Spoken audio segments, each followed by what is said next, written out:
Si le pregunto en esta ocasión, ¿cree que los fenómenos paranormales, cuando le ocurren a alguien, puedan llegar a ser simples? Por ejemplo, que de por medio en casa ocurra una aparición de alguien que no debería estar ahí, ni en tiempo, en contexto, nada. O por otro lado, ¿considera que son situaciones complejas, a pesar de que podamos contarlas en apenas unas pocas palabras? Esta noche tenemos algunas historias que contarles que van de varios temas.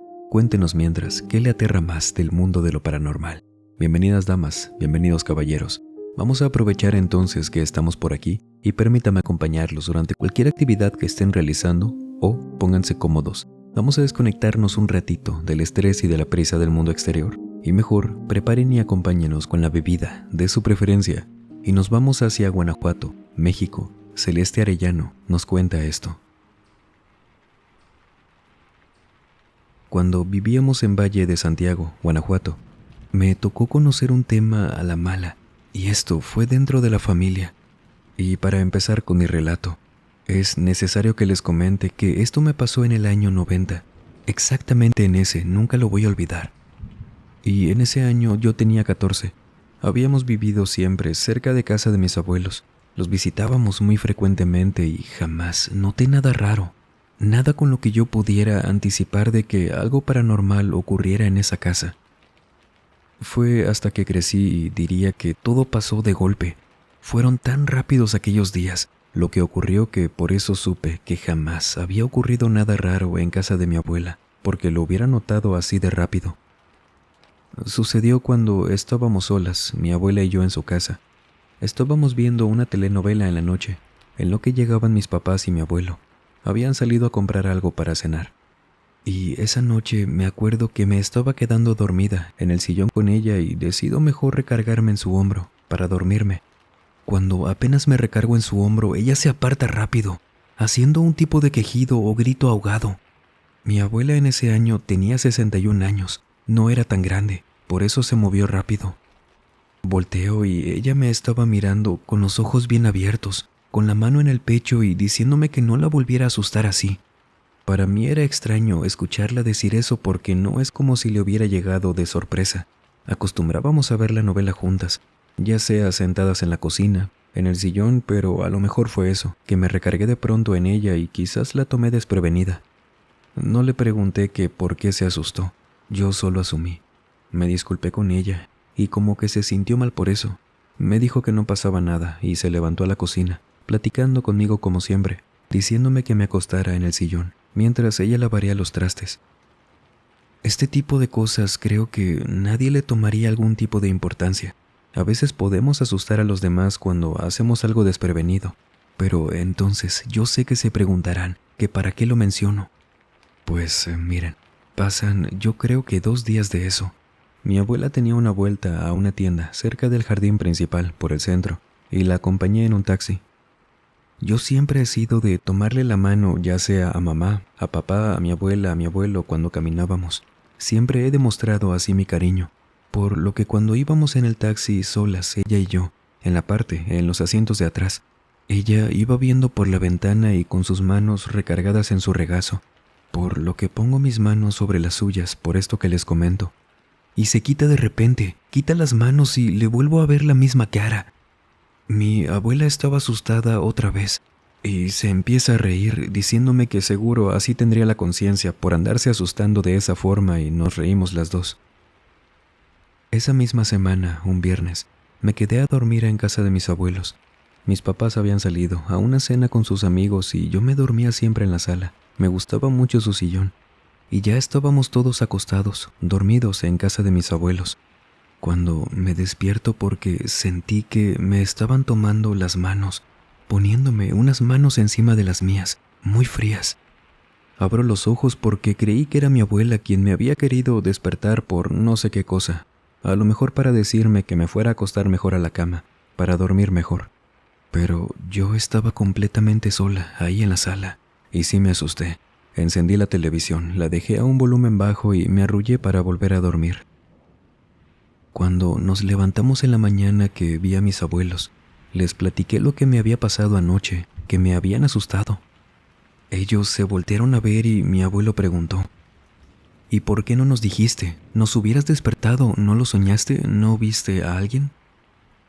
Su reacción fue lo que me hizo sentir que lo que me había pasado no había sido cualquier cosa, que quizás tenía razón en asustarme. Y les dije que no, que solo había sentido unas manos heladas tocándome, que desperté y estaba sola. Se volvieron a voltear a ver entre ellos y mi abuelo. Le dijo a mi abuelita que me iban a contar qué pudo haber pasado, que no me asustara. Y lo vi yéndose a su cuarto. Y mientras yo le preguntaba a mi abuela que qué me querían contar, ella me decía que esperara mejor. Y cuando mi abuelo llegó había traído una caja que parecía ser más un joyero. La puso sobre la barrita de la cocina. Y cuando la abrió, levantó un pedazo de esa caja y sacó una fotografía. Al principio yo no veía nada raro en ella. Eran mis abuelos de jóvenes, muy jóvenes, retratados en una foto muy antigua, de esas que son color sepia. Mi abuelo estaba parado al lado de mi abuela, quien estaba sentada con una niña. A esta niña yo no la reconocía, no se parecía a nadie que conociera, y les pregunté que quién era ella. Mis abuelos me contaron que cuando ellos eran jóvenes, antes de que mi papá naciera, que él es el mayor de mis tíos, habían tenido una hija más, pero que ella tristemente falleció a sus 4 años.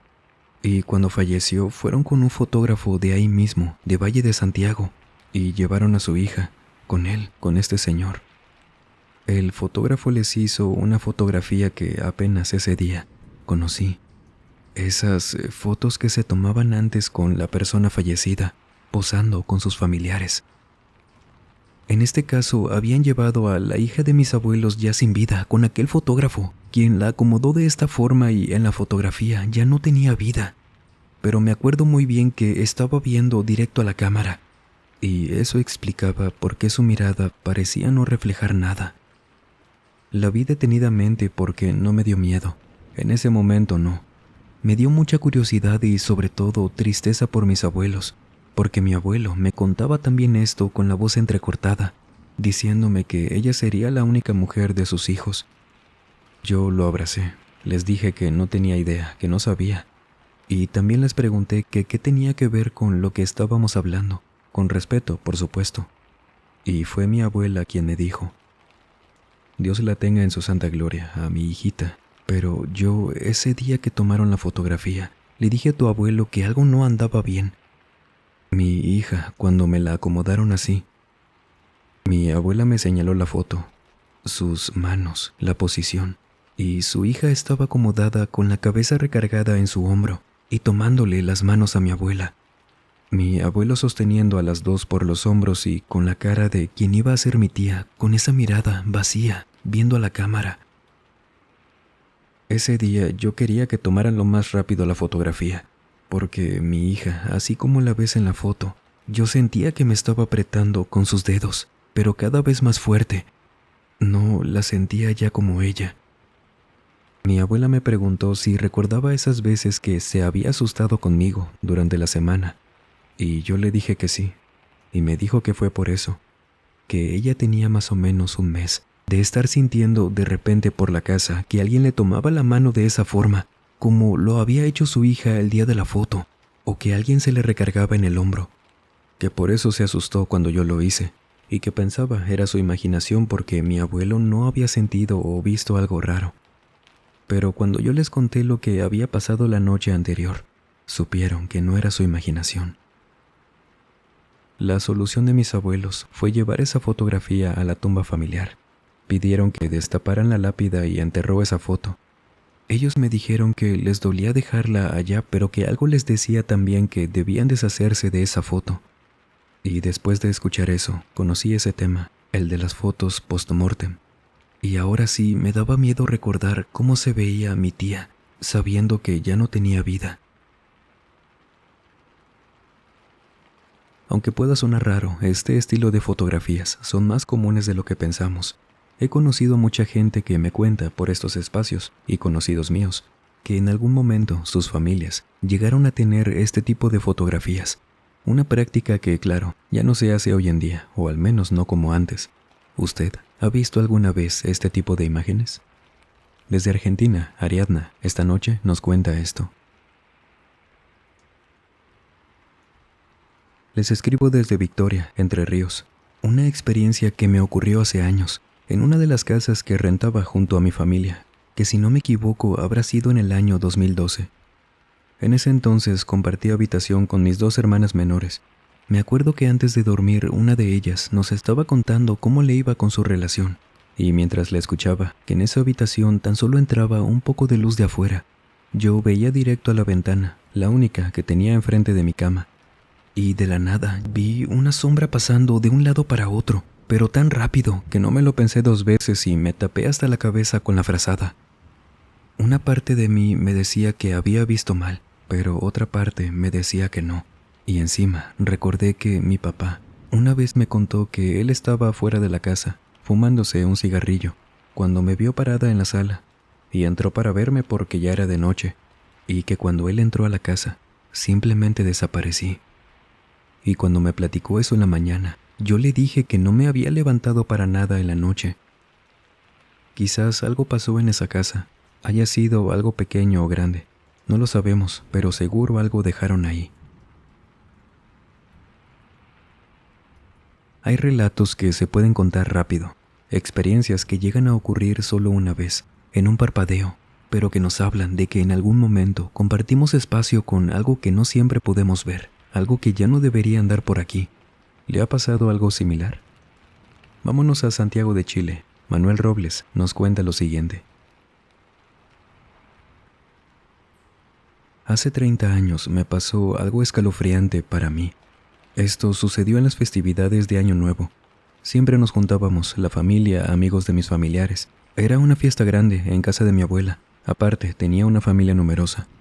Y mi costumbre de niño, los días 1 de enero, era ir a las maquinitas de por ahí. Estas maquinitas, como les decimos por acá, que les ponías una moneda o una ficha y te ponías a jugar. Mis tíos, cuando ya habían tomado mucho, siempre me daban mucho dinero, por lo que esa mañana me levanté temprano para ir a jugar allá. Salí corriendo a las 7 de la mañana. Sí, era muy temprano. Y yo no sabía en ese momento que las abrían a partir de las 10 de la mañana. Pero a medio camino, cuando iba corriendo, vi a un hombre en la calle. Él era alto, quizás medía 1,80 m. Lo vi de reojo, pero muy claro, que él me estaba observando. Llevaba puesta una camisa celeste con líneas verticales, un traje gris, un peinado hacia atrás. Y cuando lo noté, me detuve. Giré para verlo y ya no había nadie. En ese instante sí me dio miedo, por eso regresé a casa de mi abuela corriendo. Llegando, le conté lo que me pasó y ella me pidió una silla. Se la traje, se sentó y le contó a mi papá y a un tío lo que había pasado, quienes luego me dijeron a mí que a quien había visto había sido mi abuelo. Él falleció 6 años antes de que yo naciera, y estaban seguros de que era él porque, a como yo se los describí, físicamente y la ropa, me dijeron que con esas prendas lo habían sepultado. Cuando escuchamos estos relatos, podemos pensar que a lo mejor el familiar lo estaba cuidando, que tal vez por lo que nos cuenta, le hizo regresarse porque aún no abrían las maquinitas. Pero por otro lado, Manuel nos cuenta en su mensaje con su relato, que toda su familia, de parte de su madre y de su padre, practicaban o practicaron la brujería alguna vez. ¿Esto podría cambiar las cosas? Coméntenos. En lo que una persona que nos pidió solo la llamáramos Lisbeth, esta noche nos cuenta esto. Soy madre soltera, con un pequeño de 5 años. Él ve a su padre cada fin de semana. Él y yo llevamos una relación cordial por nuestro hijo y por nuestra paz mental. La verdad, todo iba bien, hasta que él se volvió a juntar y posteriormente se casó. Yo no tuve problema con eso, solo le pedía lo que yo creo que todos haríamos, que se asegurara que su esposa respetara a nuestro hijo. Y así fue, por los primeros meses. Una noche, de repente, mi hijo comenzó a tener muchas pesadillas. Constantemente despertaba llorando de una forma tan angustiante. Me buscaba desesperado para abrazarme. Cuando le preguntaba qué pasaba, qué había soñado, él, por su edad, solo me decía que iba en un tobogán y que una cosa que él decía era fea, lo iba persiguiendo, que se lo quería comer. Y por esa cuestión de su edad no me pudo decir bien qué era. Solo decía que era algo grande, con unos ojos también enormes, negros. y me quedaba con él lo que fuera necesario en esas noches, consolándolo. Después de eso comencé a notar que cada que se iba a ver a su papá, algo le pasaba. Regresaba enfermo con calentura, gripas, se llegaba a lastimar y lo traían de vuelta conmigo. Él tampoco quería comer ya, le dolía el estómago.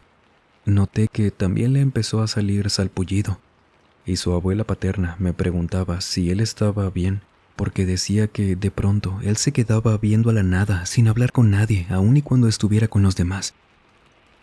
Ella misma me contó que un día, de la nada, mi hijo salió corriendo de la casa y si no fuera porque una de sus hijas se dio cuenta que él abrió el portón de la casa, se hubiera salido y quién sabe qué hubiera pasado. Que cuando lo estaban regañando, preguntándole que por qué había hecho eso, él solo les dijo que le habían dado ganas, y ya fue todo lo que les dijo, cuando todos éramos conscientes de que él jamás había hecho eso. Por esa razón lo llevé con una psicóloga infantil. Estaba muy preocupada. Esos cambios en él y en su salud habían sido tan repentinos. Ella me dijo que todo esto podría estar pasando por la separación de nosotros, sus papás, por lo complicado que fue, el que nos viera peleando y todo eso. Y sí, me hizo sentido, era lógico para mí. Por lo que traté de pasar más tiempo con él. Pedí mis vacaciones también para estar todo el tiempo posible juntos. Es solo que las pesadillas no dejaban de despertarlo. Comenzó a bajar mucho de peso. Ya no quería dormir porque le daba miedo. Yo le leía cuentos, le dábamos vitaminas, lo arrullaba con canciones y nada servía. Y una noche decidí quedarme con mis papás, con mi hijo, por supuesto. Cuando llegó mi padre del trabajo, lo saludamos. Pero cuando vio a mi hijo, él, asustado y muy preocupado, me empezó a preguntar que qué tenía su nieto, que qué le habían hecho. Yo le conté lo que estaba pasando, y él empezó a traer muchas cosas: huevo, alcohol, un vaso de agua, una hoja de pirul, varias cosas. Y comenzó a hacer un tipo de meditación, a rezar. Y cuando él empezó a pasarle varias cosas de estas por el cuerpo de mi hijo, de pronto mi niño empezó a llorar, pero muy desesperadamente, y en la casa, a pesar de que teníamos todo cerrado, comenzó a hacer mucho frío de repente, de un segundo para otro. Papá se fue corriendo al baño y regresó el estómago. Salió muy pálido del baño como si estuviera de repente tan enfermo. Pero a partir de esa noche, mi hijo durmió como hace mucho no lo hacía. Ya no se despertó. Sin embargo, papá había visto algo. Solo me dijo eso. Le pregunté, pero no me quiso decir. Contrario a eso, mientras mi hijo dormía, él comenzó a hacer varias llamadas. Yo me fui a acostar porque me dijo que mañana hablaríamos. Y a la mañana siguiente me dijo que llevaríamos a mi hijo con una señora, una santera que él conocía muy bien. Cuando estuvimos en casa de la señora, ella le hizo una limpia, un poco más extensa, usando más cosas que no entendía que eran muchas de ellas.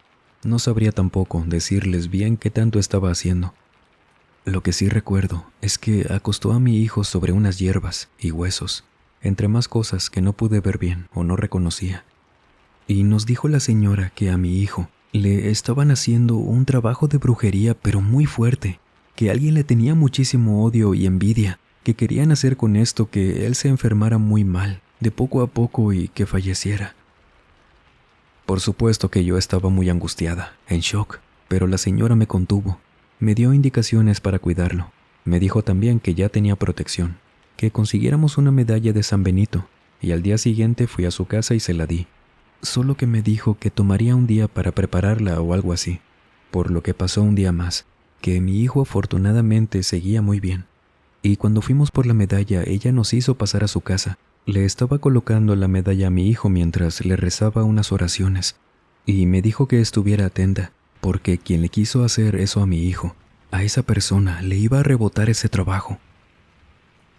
Pasaron 2 semanas que las cosas habían cambiado, para bien, para nosotros, cuando el papá de mi hijo me dijo que no podría ir por él en ese fin de semana, porque su esposa se había puesto muy mal, hasta habían tenido que internarla, y fue por medio de su hermana que me dijo que ella de la nada se había empezado a sentir muy mal, todo le dolía, no podía dormir en las noches y tenía una semana sintiéndose así.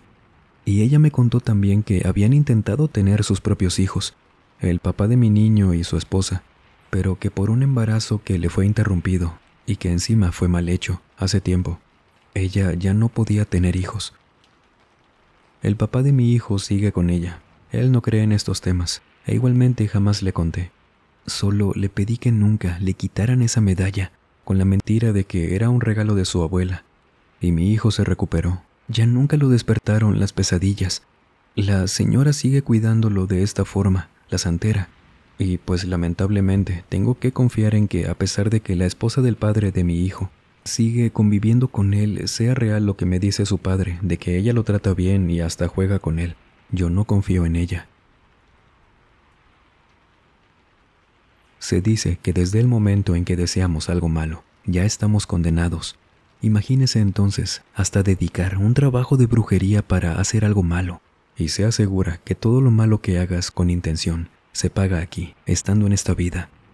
¿Ha pasado por algo así? Cuídese mucho y nunca busque afectar a los demás, que la vida siempre se encarga de regresarnos lo que damos, sea bueno o sea malo. Ahora, Ingrid Castillo, desde el Estado de México, nos cuenta esto. Viví muchos años creyendo que lo que vi cuando era niña había sido únicamente producto de mi imaginación. De eso se encargaron mis padres, de hacerme creer, que luego entendí, era su manera de protegerme. ¿De qué exactamente? Bueno, pues les cuento. Cuando tenía 9 años, aún vivíamos en Ciudad López Mateos, en unos departamentos por Lomas de Atizapán.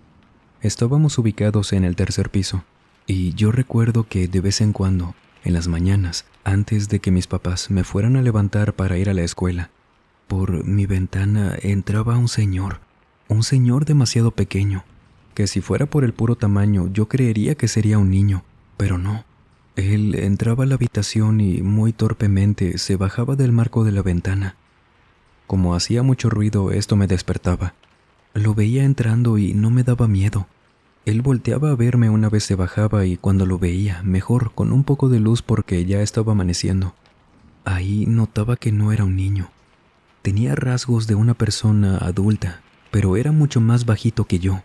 Tenía muy poco cabello, andaba descalzo, tenía ropa como si fueran puros harapos, y me hacía una seña con el dedo de que hiciera silencio. Luego se reía, y me acuerdo que tenía los ojos muy rasgados. Cuando escuchábamos a mis papás abriendo la puerta de su cuarto, él se salía de un salto por la ventana, y por eso mis papás de vez en cuando me regañaban por dejar la ventana abierta, pero yo no lo hacía. Y no era la primera vez que veía eso, que les decía lo que había entrado a mi cuarto, solo que yo pensaba que jamás me habían creído, porque en esos años me decían que no podía ser cierto, que me lo estaba imaginando, que no y que me cambiara para ir a la escuela. Esto me pasó varias veces y siempre era lo mismo, siempre se metía ese señor pequeño de los ojos rasgados. Hasta que crecí y salió la plática con mis papás de aquella casa. Y les pregunté si recordaban a ese señor que veía de niña. Mis papás me dijeron que sí, que lo recordaban, y me confesaron que de niña me tenían que decir que eso no era verdad para no asustarme, pero que la vecina de un piso arriba de nosotros les había platicado a ellos que a su hijo le estaba pasando lo mismo, que él veía a ese señor pequeño. Solo que la vecina en una ocasión sí alcanzó a escuchar cómo algo golpeaba el marco de la ventana, que luego su hijo le dijo que había sido el señor, que se había pegado al salir brincando. Ellos me dicen que quizás fue un duende. Yo no sé si decir que fue eso, porque no se parece tanto a como lo recuerdo, a lo que dicen algunas historias que he escuchado por aquí, a como te puedes imaginar uno. No me suena tanto. Pero bueno, a lo mejor hay muchos tipos, solo que ahora que lo recuerdo, sí me asusta. No quisiera volver a verlo. A como ha escuchado usted, ¿cómo se imagina o describiría a un duende? ¿Cree que este sea el caso de uno? Coméntenos. Y damas, caballeros, le dejaremos los enlaces de nuestras redes sociales de Misterios de la Fogata, ya que estaremos actualizando con contenido por aquellos medios también. Y si usted escucha esto el día miércoles, estrenado este video, el día de mañana tendremos video nuevo en Misterios de la Fogata. Y gracias de antemano por todo ese apoyo. Fuerte abrazo. O si usted tiene algún relato para contarnos, por favor, escríbanos a través de cualquier medio que le facilitamos en la descripción o en el comentario fijado. Siempre es un gusto. Y sin más por agregar, Les mando un muy fuerte abrazo. Nos vemos en el próximo video. Y el último en salir, por favor, apague las luces y cierre las puertas del mausoleo. Buenas noches.